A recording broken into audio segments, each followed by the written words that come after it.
네, 안녕하세요. 예스맨입니다. 여러분들의 구독과 좋아요로 이 채널이 유지되고 있습니다. 네, 영상 속도는 1.5배를 추천드리는 바이고요.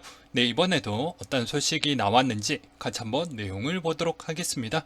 네, 미국의 파월 연준 의장이 미국 경제에는 이제 연준의 이례적인 지원이 필요하지 않는다라고 발언을 하기도 했었는데요. 해당 청문회에서 이런 이야기를 했다라고 합니다. 인플레이션이 예상보다 더 높은 수준으로 지속되고 시간이 지남에 따라 금리 인상의 필요성이 부각된다면 인플레이션을 되돌리기 위해 도구를 사용할 것이라고 언급을 했고, 또한 공격적인 금리 인상이 필요할 시에는 연준이 그렇게 할 것이다 라는 강조를 내비치기도 했습니다. 또한 강한 노동시장을 위해 경기 확장세를 지속시키려면 물가 안정이 필요하다고 밝혔고, 높은 인플레이션을 최대 고용 달성 및 장기적 확장세 유지에 심각한 위험이 될 것이다 라는 설명도 하기도 했네요. 한편 인플레이션에 대한 대부분 팬데믹 관련 공급망 차질과 관련이 있으며 경제의 수요와 공급의 불일치가 지속되고 있는 점이 좀 더 원인으로 작용한다라는 분석과 대차 대조표 축소와 관련해서도 22년 후반 어느 시점에 축소를 허용할 것이라고 발언하면서도 아직까지 정확한 시기가 결정된 것은 아니다 라고 강조를 하기도 했습니다. 그러니까 약간의 시장을 좀 달래는 그런 이야기도 같이 좀 내포되어져 있다라고 볼 수가 있게 되겠고요. 캔자스 시티 연은 총재가 지금은 중앙은행이 통화 정책을 정상화할 시기라고 발언을 또 해주면서, 야, 계속 우리는 매파적으로 가야 돼 라는 신호를 주는 것 같습니다. 경제 활동에 지속적으로 영향을 주고 있는 팬데믹 영향이지만 통화 정책의 현재 위기에 집중하던 기조에서 장기적인 안정을 위해 정상화를 강조하는 기조로 전환해야 할 때라고 주장을 했고요. 또한 연준이 완화적인 통화 정책을 제거하는 경로보다는 대차 대조표를 보다 조기에 축소하는 것을 선호한다라고 발언을 하기도 했습니다. 다만 해당 과정에서 고용과 물가 안정이라는 장기 목표를 달성하기 위해 적절한 속도와 조정 규모가 좀 필요할 것 같다라는 이야기를 또 하기도 했었고요. 클리블랜드 연은 총재가 올해 3월 첫 번째 금리 인상 및 22년도 세 차례 금리 인상을 지지한다 라는 이야기를 또 하기도 했었고, 리치먼드 연은 총재가 3월에 금리 인상 가능성이 좀 있을 것 같다라고 해서 3월에 계속 힘을 실어주고 있죠. 그래서 애틀랜타 연은 총재는 3월의 금리 인상 및 22년도에 세 차례 금리 인상을 전망을 내놨고, 이 미 연준의 예상보다 더 빠르고 더 많이 금리 인상을 할 수도 있는 가능성이 열려져 있다. 뭐 이런 이야기를 하기도 했습니다. 달러 인덱스 수치는 95.6을 기록을 했다라고 하는데요. 파월 의장이 미 상원 인중 청문회에서 시장의 예산 범위 내에 매파적인 발언을 이어간 가운데 미 증시 반등 등 위험자산 선호 심리가 회복된 점이 하락 요인으로 작용을 했다라는 것과 금 가격 추이는 온스당 1822달러 선에 마감을 보여주었다고 합니다. 연준 의장이 상원 인준 청문회에서 금융시장이 예측 가능한 수준의 통화정책 방향을 발표한 점과 달러와 약세 흐름에 영향을 좀 끼쳤다라는 것, 그리고 유가가 배럴당 81.3달러 선에 마감을 보여주었다고 하는데요. 오미크론 변이 확산에도 불구하고 글로벌 원유 수요가 견조했다라는 측면으로 인해서 80달러 선을 다시 한번 회복을 보여주었다라는 내용을 확인해 볼 수가 있게 되겠습니다. 그 다음으로 파월 청문회 요약 부분 짚고 넘어가야 되겠죠. 그래서 요 내용 짧고 굵게 간단하게 설명하고 넘어가도록 하겠습니다. 1번 인플레이션은 이번에 중반대까지 라고 이제 언급이 나왔었고요. 긴축정책은 이번에 후반기까지 아마 될 것 같다. 인플레이션은 공급 부족 문제일 것 같고, 근데 연준이 가장 가진 장비는 수요를 컨트롤할 것이다. 현재 경제와 노동 마켓이 강하니까 우리의 금리 인상이나 노멀로 돌아가는 금리 정책 영향을 안 받을 것이다. 그리고 우리는 아직 금리 인상이나 긴축에 대해서 정확한 날짜를 정해진 것은 없다 라고 했고, 1월 달까지 논의를 해보고 결정을 할 것이다 라는 내용이 또 담겨져 있었고요. 인플레이션을 해결하는 데 백신은 아주 중요한 역할을 하고 있다. 왜 그러냐? 병목 현상에 따른 측면이 내포되어져 있다라는 걸 알고 있다라고도 볼 수가 있게 되겠고요. 오미크론 셧다운은 공급 부족의 문제를 야기하고 이것을 해결하는 데 중요한 문제가 될 것이다. 추가적으로 오미크론 공급 부족에 따른 영향을 줄 가능성이 있을 것 같다. 그리고 양적 완화는 저금리 상태에서 경제를 부양하기 위해 선택할 수밖에 없는 옵션이었고, 긴축 정책을 예전보다 했던 것보다는 조기에 더 빠르게 해야 될 것 같다. 왜냐면 고용지표 잘 나왔고 자기가 원했던 지금 방향보다 충분히 다 회복해 줄 수 있을 만큼 다 회복을 해주었지만, 반면에 미국 외 나머지 국가들이 좀 문제가 커질 수가 있게 되겠죠. 그래서 스테이블 코인에 따른 연준 코인과 공존할 수 있다라는 이야기가 나중에 제가 시간이 남게 되면 요 이야기를 따로 빼가지고 영상을 좀 만들 생각을 갖고 있습니다. 참고하셨으면 좋겠고요. 우리는 무엇을 결정할 때 최소 2번에서 4번 미팅을 한다. 그만큼 이번 부분이 스타트는 끊어놨고 빨리 할 것 같은데, 최대한 시장에 조금 확인하면서 하긴 하겠지만 되게 신중하고 빠른 결단을 진행을 하겠다라는 걸 좀 보여주는 대목이 되겠죠. 그래서 조만간에 연준의 리포트 부분, 또 코인 관련해서 내용이 또 나온다고 합니다. 네, 코인에 대한 소식을 전달해 드리도록 하겠는데요.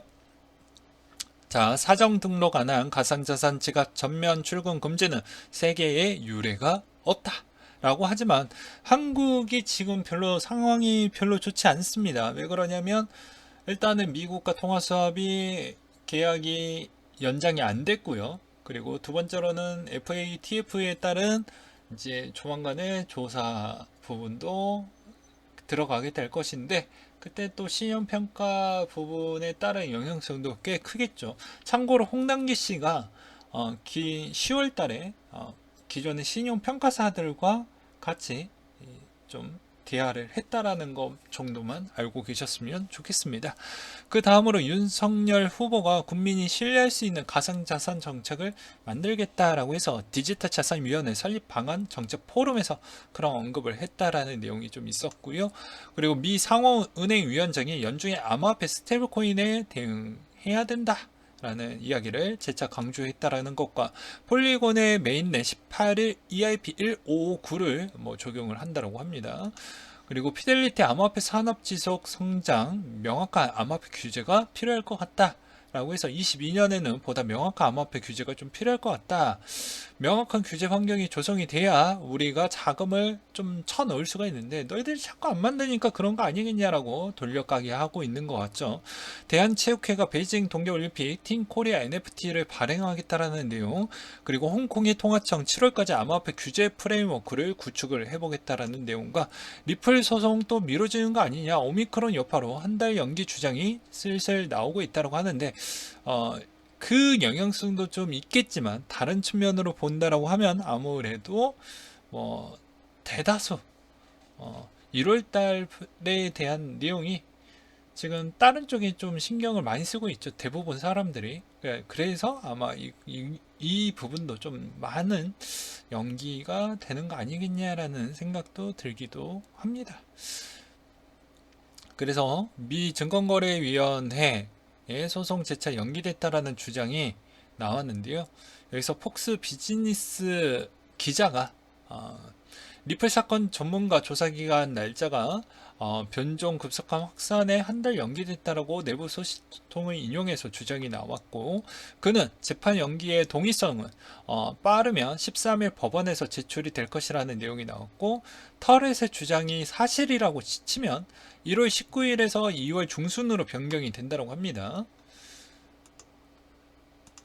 그리고 코인코드에서는 클레이튼 미 NFT 관련 업체 애니멀 콘서트 일본의 GMO 그룹과 파트너십을 맺었다라는 것과, 그리고 NFT 마켓플레이스 룩스웨어가 일일 거래량이 2.75억 달러 오픈시를 추월했다라는 내용이 또 나와주기도 했었고요. 파월이 디지털 달러와 스테이블코인 공정 가능성을 시사했다라고 하는데, 당연한 수순이라고 볼 수가 있겠지만, 나중에 제가 만드는 영상의 주제 내용은 이러합니다. 과연 스테이블코인의 규제 없이 공전시킬까라는 측면이 약간의 물음표가 있을 것 같습니다. 그런 내용으로 좀 준비를 가져가려고 하고 있고요. 그리고 비트코인 슬럼프 장기적으로 암호화폐 채굴자에게 긍정적인 효과가 올 것이다 라고 기사 나온 게 있는데요. 비트코인 가격이 낮아지면 신규 진입이 억제가 되기 때문에 기존 사업자들의 점유율을 꾸준히 확보하는 데 도움이 좀 될 것 같다라는 내용이 또 나온 게 있었고요. 그 다음으로 21년도 뜨거웠던 암호화폐 이슈 되짚어 볼 필요성이 좀 있겠죠. 그래서 한번 준비를 해 보았습니다. 네, 테슬라 비트코인 대량 매입, 그리고 테슬라 CEO가 좀 많이 헛소리를 좀 많이 하면서 암호화폐에 따른 조금 좀 이슈화도 해주고 관심사도 좀 해줘서 고맙기도 하지만, 반면에 너무 좀 다른 방향 쪽으로 안 좋게 갔던 부분도 없지 않아 있었기 때문에 그게 좀 아쉬웠다. 그리고 암호화폐 시장을 뜨겁게 달고 NFT와 디파이 블록체인 상호 운용성과 각국의 암호화폐 규제 논의 본격화, 스포츠와 만난 암호화폐, 그리고 디지털금, 이더리움 런던 하드포크, 미 암호화폐 인프라법 개정안 발의 부분과 헝다그룹 운명의 9월, 그리고 비트코인 ETF 승인, 가상자산 과세 1년 유예, 메타버스 가상 토지가 NFT 매출 석권 부분이 좀 있었다라고 합니다. 네, 한경에서 나왔던 내용입니다. 참고로 그 요약본 내용이고요. 네, 중국의 비트코인 채굴 금지 나비 효과, 해시레이트와 비트코인 상관관계를 좀 보도록 하겠다라고 해가지고요.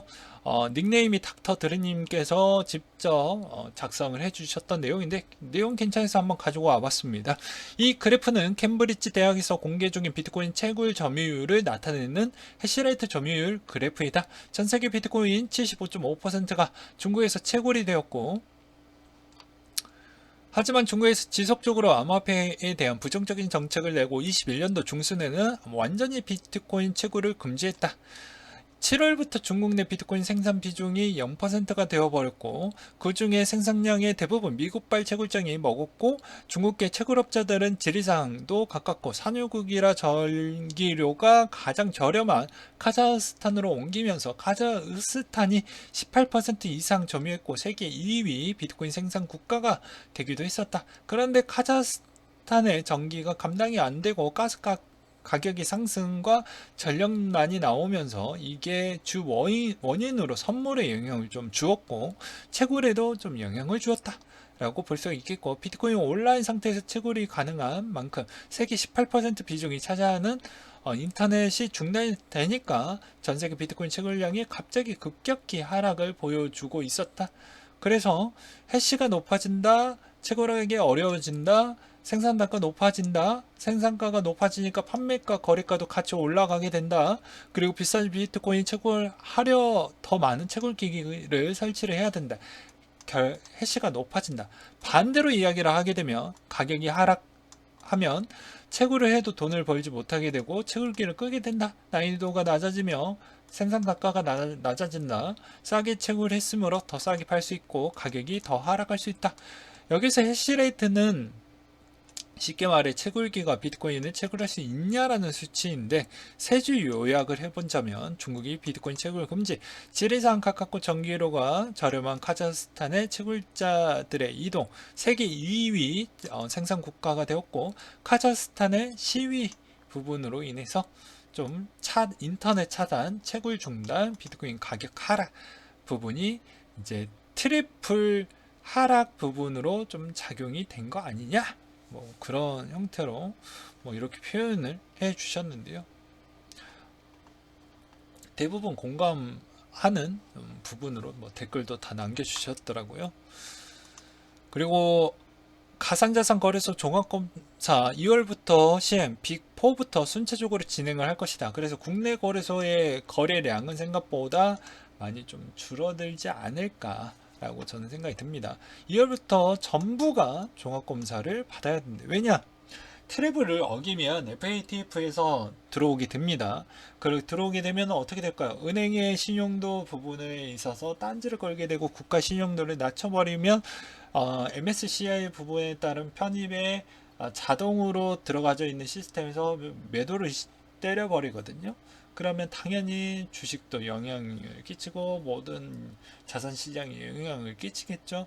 그럼 국가에서 상당한 피해를 많이 받을 수가 있기 때문에 생각보다 FATF가 주는 그런 제재와 압박과 규제감이 좀 강합니다. 그래서 최대한 한국은 그거에 조금이라도 꼬투리 잡히고 싶지 않다 보니까 그런 측면을 좀 보여주고 있다라는 것과, 그리고 그래서 저는 오히려 국내 거래소의 거래량 추이가 지금 대비해서 얼마만큼 좀 줄었냐, 그리고 2월달 대비해서도 생각 대비보다 너무 많이 줄게 되면 이건 조금은 유동성에 이제 현물에서 단타 치는 거는 조금은 조심해야 되지 않겠냐라는 그 시즌으로 좀 넘어가는 단계이지 않을까라고 생각이 들고요. 제가 또 생각하는 방향은 대부분 연준이 3월을 가리키고 있기 때문에 3월에 또 트리플 룰까지도 있잖아요.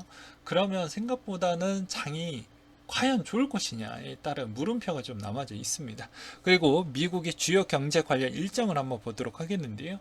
지나간 부분은 빼고 13일 신규 주간 실업수당 청구 건수도 중요합니다. 고용 부분에 따른 측면이 되겠죠. 그리고 25일, 26일이 첫 FMC 부분이니까 1월 달에 신중하게 결정을 하겠다라는 내용이 여기서 주요 힌트가 많이 나오게 되니까 정말로 중요한 부분이 될 거라고 보고 있습니다. 그리고 27일 파월의 연준 의장의 선명 부분이 있으니까 27일까지 넘어가는 한국 시간 기준으로 보시면 될 것 같고요.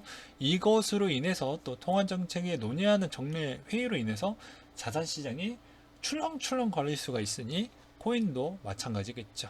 그리고 위메이드 대량 매도 논란에 따른 장기적 가치를 위해 정보 고객 투명하게 하겠다라고 씨부리고 계시는데요.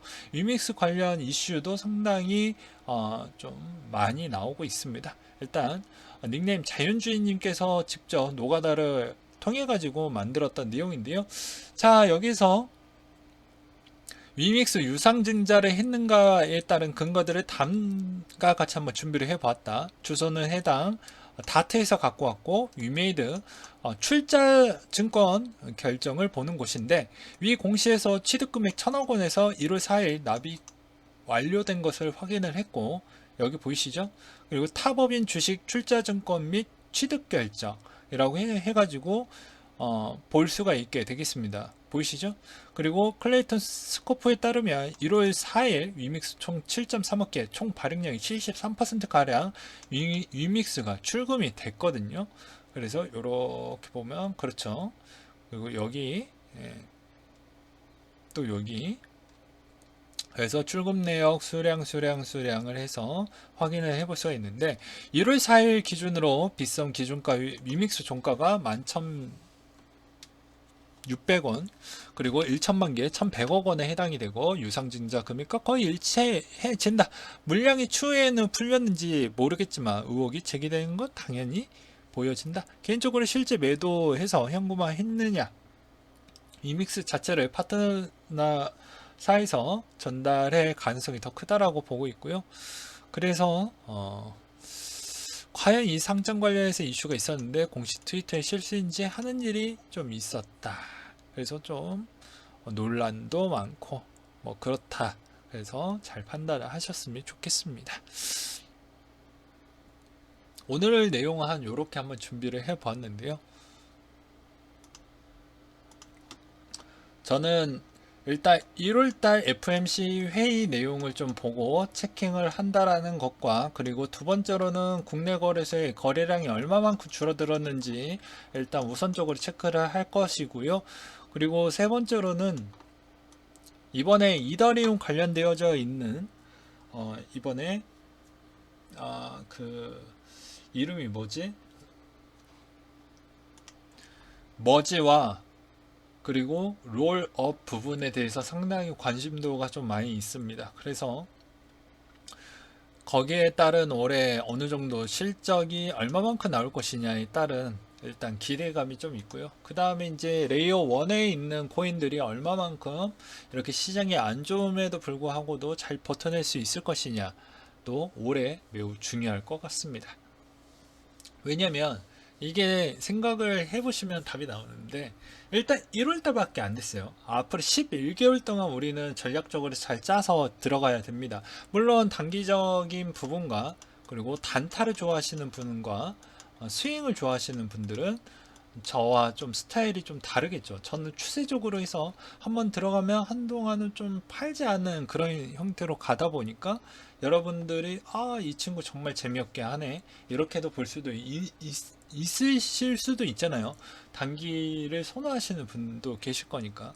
근데 저는 일단은 계속 기다려서 한 방에 쓰는 전략으로 저는 준비를 할 것 같습니다. 그래야지 더 저렴하고, 누구나 그 시점에서 다 알고 있는 그날이 왔다라고 해도 분명 손이 안 갈 것입니다. 왜 손이 안 가냐?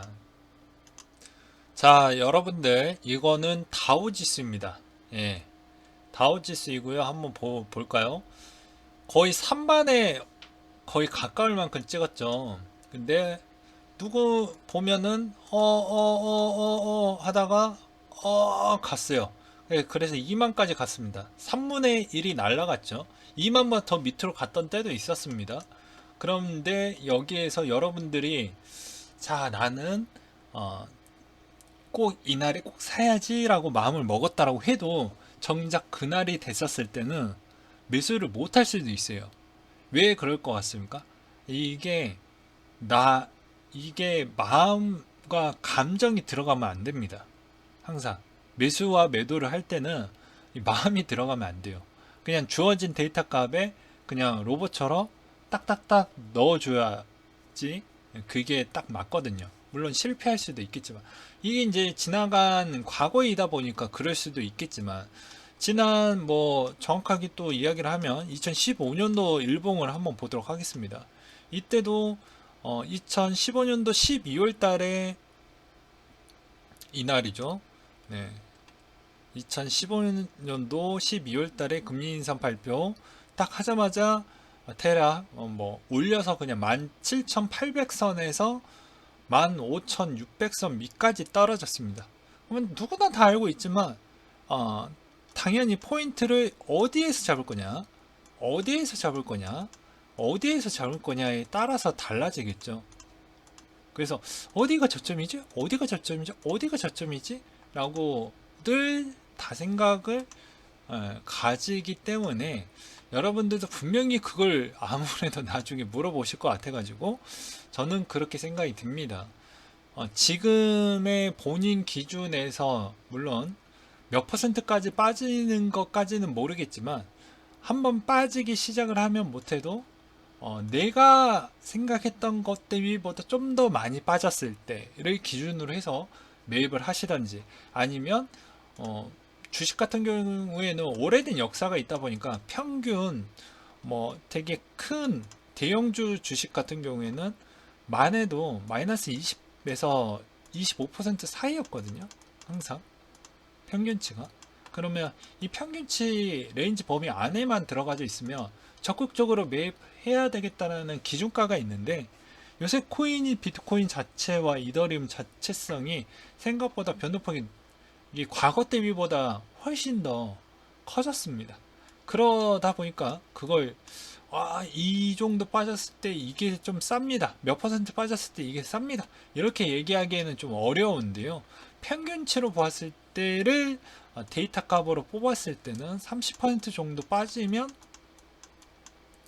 이제 금리 인상 기준에서 편차, 그 기일 기준으로 이렇게 잘라내서 그 기간 동안 이 정도가 한순간에 빠진다라고 하면 매우 저렴한 기간이지 않을까라고 저는 생각이 듭니다.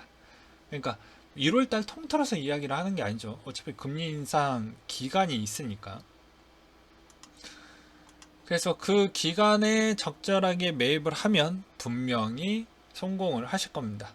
그래서 웬만하면은 좀 더 여유롭고 너그럽고 좀 기다릴지도 않은 그런 매수 타법도 좀 스킬로 하나 정도는 가져가 주시는 게 맞지 않을까 싶네요. 저는 그렇게 좀 설명을 드리고 싶습니다. 그리고 다시 한번 말씀을 드리지만 저는 올해 부분에 있었을 때 상당히 방어적인 스탠스로 매매 패턴을 가져갈 것이기 때문에 그 점은 꼭 참고를 해주셨으면 좋겠네요. 네, 이상으로 마치도록 하겠습니다.